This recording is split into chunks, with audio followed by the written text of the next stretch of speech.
Le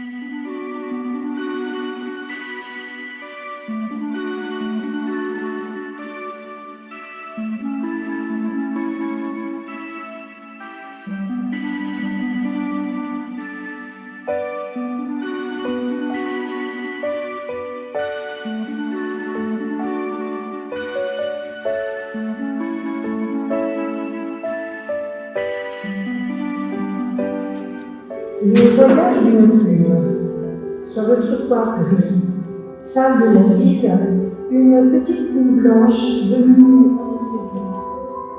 La petite plume trouve son environnement désagréable. Des odeurs de pipi de chien, des mégots de cigarettes, c'est très sale. Elle craint d'être attachée par toutes ces choses.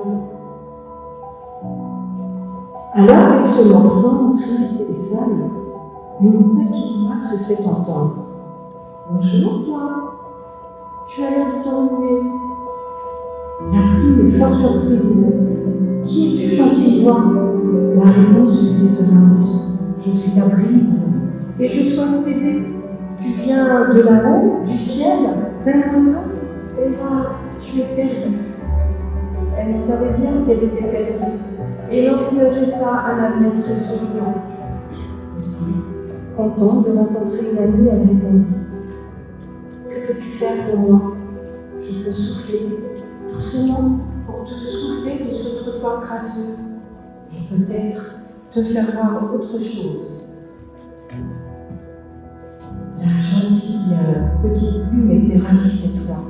Après son agacement, la bise souffla doucement. La plume décolla un peu et retomba. La bise souffla un peu plus fort. La petite plume s'éleva un peu plus. Plus la bise soufflait, plus la plume s'élevait. Fini ce trottoir puant.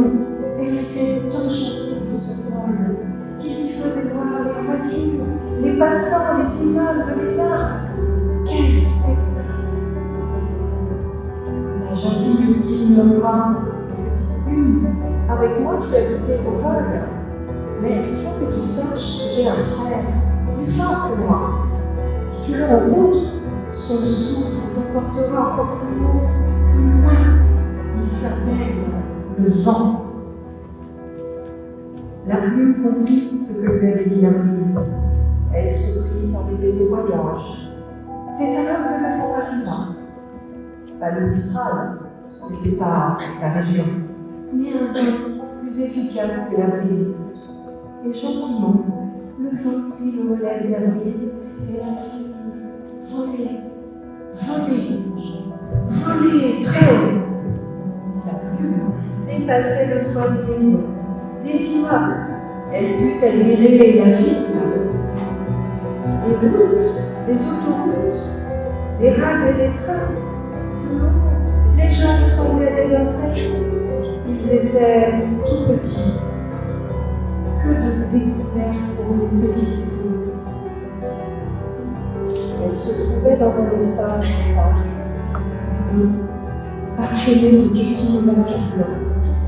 Le ciel est immense, la petite plume. C'était fantastique. Un autre vent prit le relais du gentil vent. Il était chaud et important pour moi. Elle ne le savait pas. Mais elle avait changé de pays. Elle vit les forêts vertes, des montagnes blanches au loin. On entendait des oiseaux de différentes espèces. Un spectacle enchanteur. Bien sûr, elle tenta de repérer quel oiseau l'avait abrité. Impossible. Ils étaient si nombreux, de couleurs si différentes. Elle volait doucement, portée par le vent.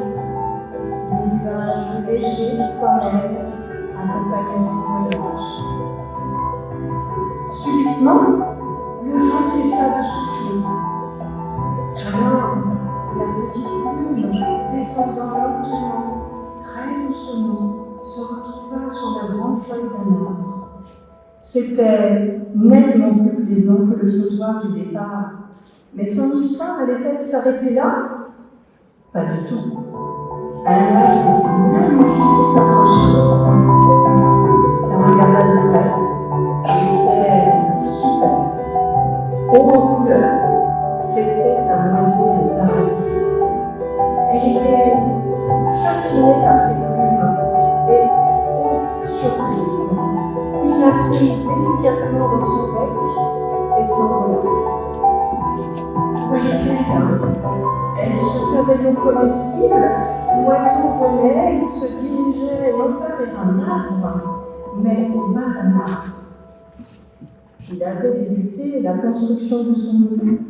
Celui-ci semblait très confortable.